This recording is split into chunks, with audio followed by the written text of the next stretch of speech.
No longer taboo, the menopause has finally become a hot topic, with what many women can go through hopefully becoming better understood. So I've had a bit of a rubbish day today with feeling quite anxious. I had quite a bad night's sleep last night. Hey, so I'm just between cases today at work. Just had quite an embarrassing hot flush. I'm struggling with the light, I'm struggling to see. So it's 6 a.m. on Sunday morning and I'm wide awake. I've been perimenopausal for the last 7 or so years. Definitely one of the most challenging symptoms I've found over the last few years has been the brain fog. Trying not to be too upset about it. Maybe though, the way that women's reproductive health plays out doesn't need to be inevitable. I've been to meet some scientists who are working on the idea of delaying menopause.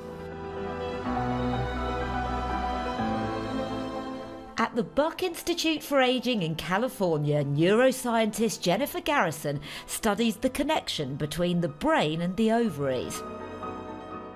Menopause is basically what happens when a woman's ovaries stop working.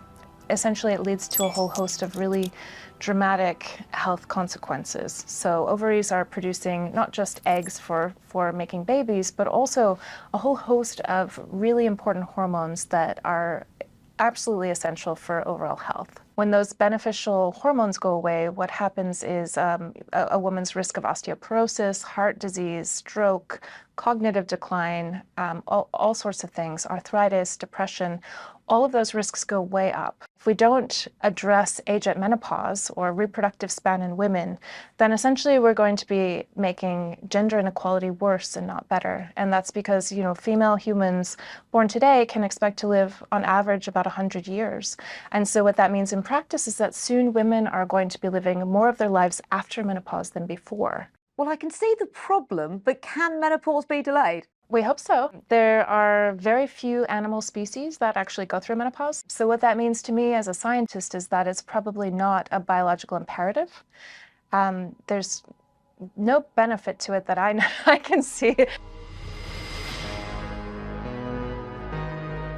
Combine the latest scientific understanding of menopause and the often symptomatic years running up to it, the perimenopause, with big data, and things get really interesting. At Cambridge Biomedical Centre, genomicist Stasys Stankovic is trying to develop reliable menopause prediction tests. The access to these kind of data basically allow us to read the DNA of over 200,000 women who are menopausal. We can basically analyze and understand what are the differences in their DNA that actually determine at what age they will become menopausal. Some of the scientists I've spoken to have been focused more on health equality. It seems for you this is also about fertility. We actually capture both sides. It is really necessary for the tests in the clinic to have long-term predictive potential. And at the moment, they just tell you whether you are menopausal or not. But once you detect the problem of infertility, you're usually too late to do anything about it, such as go through IVF or cryopreservation. What our test might do is the long-term predictive capability, which means that you will be able to plan your family and fertility journey extremely early on so that you don't end up in the situation of unexpected infertility where you don't have a solution how to battle it. How close are we to tests that can do that reliably being available for anyone to use? We are at about 60% reliability, which means we lack around 20% more to enter the clinical practice. Experts can't agree on exactly how much genetics impact the exact time of menopause. Stasser estimates it to be around 60%, the rest being down to lifestyle or health, stress or medical issues.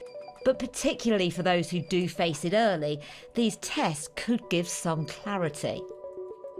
When I found out I was going through an early menopause, I think I was quite taken aback. I'd been on the oral contraceptive pill for quite a number of years, and I recently had a relationship breakdown, so I came off that, and it was whilst I'd come off the pill that I started getting some hot flush symptoms.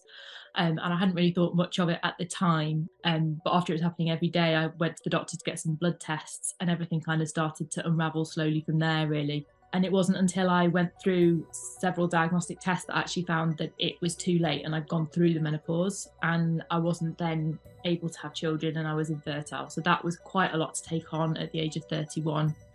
Unless, of course, you could then take a drug to delay it.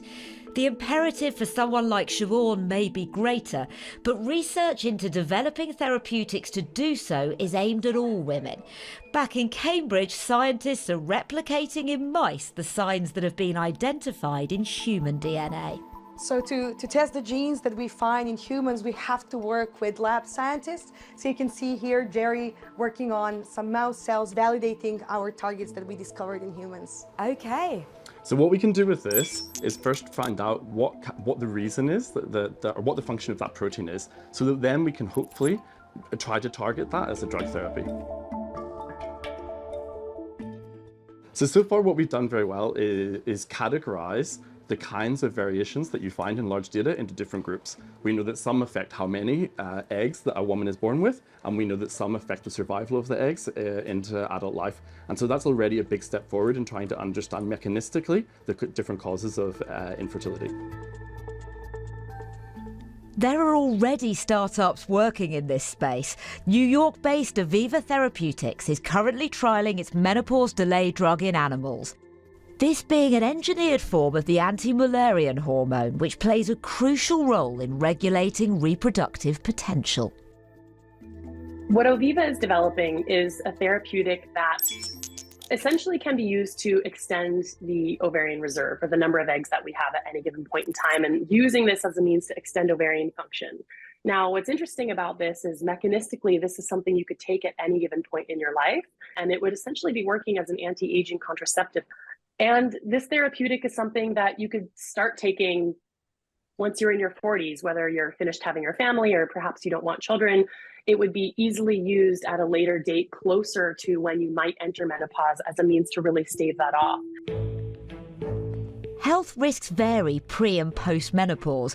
Exposing the body to hormones for longer can be associated with a higher risk of breast, ovarian or endometrial cancers. Whether this method of delay might impact that cancer risk in humans is unclear, though so far there's no evidence of this in animal studies.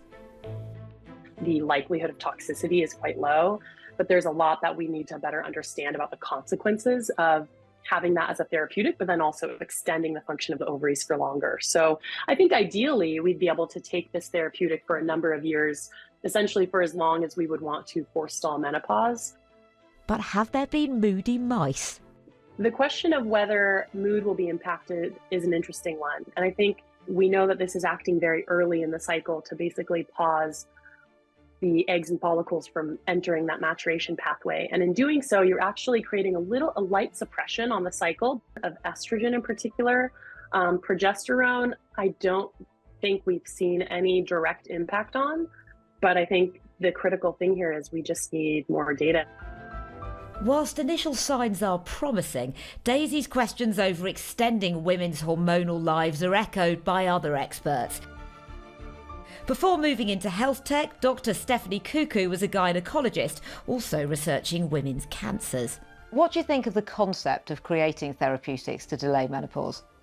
Delaying menopause might mean that you are exposing the body to hormones for longer than we are naturally used to. So perhaps we need to think about what the side effects of that could be. The trouble is that we need really long periods of testing to really see these side effects. So whilst initial preclinical studies might show that delaying the menopause is safe, I think long-term clinical studies in humans will be really important to guarantee the safety and efficacy of therapeutics to delay the menopause. We had better treatments and more access to HRT, because HRT does work, then perhaps it wouldn't be such a topic of conversation that menopause should be delayed rather than just managed better. I definitely think if there was something along those lines, and that would be really encouraging, because it could really change some people's life. And I think mainly for me, it's been the fertility side that's had such a big impact, because that's something that's now been taken away. So I think if I could have maybe had a bit more time with that, it would definitely be interesting. It's hard to look back and see, but I think it's very exciting that these things they're possibly out there. And there is something else. There's been a big problem with underfunding in women's health. Do you think that menopause delay is actually the right place to be investing money? So we have to think about delaying menopause in the context of prioritizing women's health needs. What is mission critical is investing in trials to find better therapeutics for the very deadly ovarian cancer that has sort of limited treatment options, the right way to invest? Or should we be really thinking about delaying menopause in the context of who it would be most beneficial to delay menopause for? Clearly, women's experiences vary hugely, and this is controversial. But as we start to recognise the impact menopause has on countless women's health and well-being, the case for better or different safe treatment strengthens.